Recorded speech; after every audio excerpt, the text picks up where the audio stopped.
असुर लोक में आपका तहे दिल से स्वागत है। नमस्ते प्रिय दर्शकों, असुरों की दुनिया में आपका स्वागत है। अक्सर डरावने और राक्षसी माने जाने वाले असुर लोकप्रिय कल्पना के राक्षसी प्राणियों से कहीं अधिक हैं। उनकी कहानी सभी कहानियों की तरह जटिल और सूक्ष्म है। सफेद और काले से ज्यादा इसमें कई रंग हैं। असुरों को समझने के लिए हमें पहले उन पूर्व कल्पित धारणाओं को छोड़ना होगा जो हमारे निर्णय को धुंधला करती है। आइए एक यात्रा शुरू करें, खोज की यात्रा, सच्चाई की यात्रा और समझ की यात्रा। आइए असुर लोक के केंद्र में उतरें और मिथकों के पीछे के सच का पता लगाएं। ताकतवर लेकिन गलत समझे गए लोग। असुरों को अक्सर हमारी कहानियों में विरोधी के रूप में दर्शाया जाता है, जो व्यवस्था का प्रतिनिधित्व करने वाले देवताओं का विरोध करने वाली अराजकता की ताकतें हैं। लेकिन क्या यह चित्रण सटीक है या यह एक जटिल वास्तविकता की एक सरल व्याख्या है?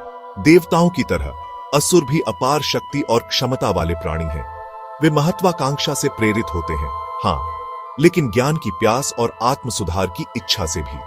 वे स्वाभाविक रूप से बुरे नहीं हैं, बल्कि उनके चुनाव और कार्य किसी भी प्राणी की तरह दुनिया की उनकी समझ और उसमें उनके स्थान से उपजी है।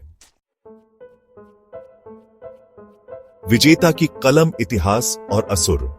कहावत है कि इतिहास विजेताओं द्वारा लिखा जाता है। असुरों के मामले में यह विशेष रूप से सच है। उनकी कहानी, जैसा कि हम जानते हैं, बड़े पैमाने पर देवताओं, उनके प्रतिद्वंद्वियों और अंतिम विजेताओं के दृष्टिकोण से बताई गई है। इस एकतरफा कहानी ने असुर संस्कृति और समाज की हमारी समझ को आकार दिया है। अक्सर उन्हें नकारात्मक रूप में चित्रित किया है। हालांकि ये याद रखना आवश्यक है कि हर कहानी के हमेशा दो पहलू होते हैं। असुरों को सही मायने में समझने के लिए हमें विजेता के कथानक से परे देखना होगा और उनकी अपनी आवाजें, उनके अपने दृष्टिकोण तलाशने होंगे।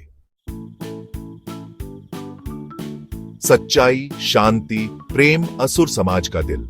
आम धारणा के विपरीत असुर समाज सद्गुणों से रहित नहीं था।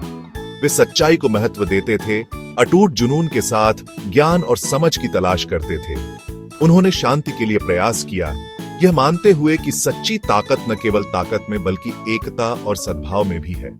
और हाँ, असुर प्रेम को महत्व देते थे। उन्होंने परिवार और समुदाय के गहरे बंधन बनाए, अपने लोगों की कड़ी निष्ठा के साथ रक्षा और समर्थन किया। असुरों को समझने के लिए हमें युद्ध के मैदान से परे देखना होगा और उन्हें उनके घरों, उनके दिलों और उनके दैनिक जीवन में देखना होगा।